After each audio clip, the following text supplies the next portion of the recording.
Hao wengine kwa kweli ni vyakula, hawana vyakula, lakini tunaweka jitihada za kuomba wadau mbalimbali, na nia yangu ni kuomba wadau mbalimbali. Ngazi ya wilaya, kwa maana ya mkuu wa wilaya, kamati ya ulinzi na usalama ya wilaya itafanya utaratibu wake, lakini pia kama mlivyoona leo ngazi ya mkoa wamefika kwa ajili ya kufanya tathmini, na nafikiri baada ya hapo tukiunganisha hizo zote pamoja tutajua nini cha kufanya. Lakini kama sisi eneo la kata tumeanza sisi wenyewe kwa kuwatoa wale watu ambao wameathirika, wengine wameenda kwa ndugu zao, na tunategemea kama itaendelea haya mafuriko tutafute eneo ambazo tutaweka, hasa shule ambazo za serikali tuwaweke pale kwa muda. Lakini pia nilikuwa naomba wadau mbalimbali wa kata yangu na SAI waje watusaidie, makampuni, mtu mmoja mmoja, kwa ajili ya kuwanusuru hasa hizi kaya ambazo hawana chakula na vifaa vya shule, kwa maana ya watoto waje watusaidie kwa ajili ya kuwasaidia waweze kuendelea na maisha ya kawaida.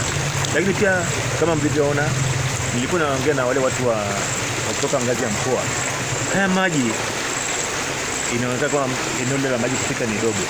Kwa hiyo tumewashauri kwamba watusaidie wale watu wanaohusika, watu wa Pangani waje kwa ajili ya kufanya tathmini. Ikiwezekana basi kingo za haya maji au mto mdogo uongezwe, maji yaweze kupita katika eneo lao sahihi, yasije tena ikajirudia. Taarifa zilizoanza kwa mwaka 97 ndio hali kama hii, lakini haikuwa, ukiangalia ni miaka zaidi ya 20 na kitu. Kwa hiyo wote tunasahau.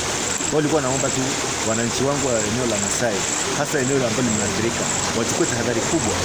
Hatuwezi kujua hizi mvua zinachukua muda gani. Lazima tuchukue tahadhari ya kujikinga na hali hii, hasa watoto.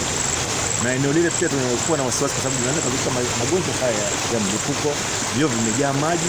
Lakini kama mlivyosikia wakati ule nimeongea na wenzangu wa masuala ya mambo ya afya kwamba waje wapite katika eneo lile, watoe mafunzo au elimu namna ambavyo wataweza kukabiliana katika hali hii, katika hali nyingine ya magonjwa ya mlipuko, hasa kutokana au kuhara.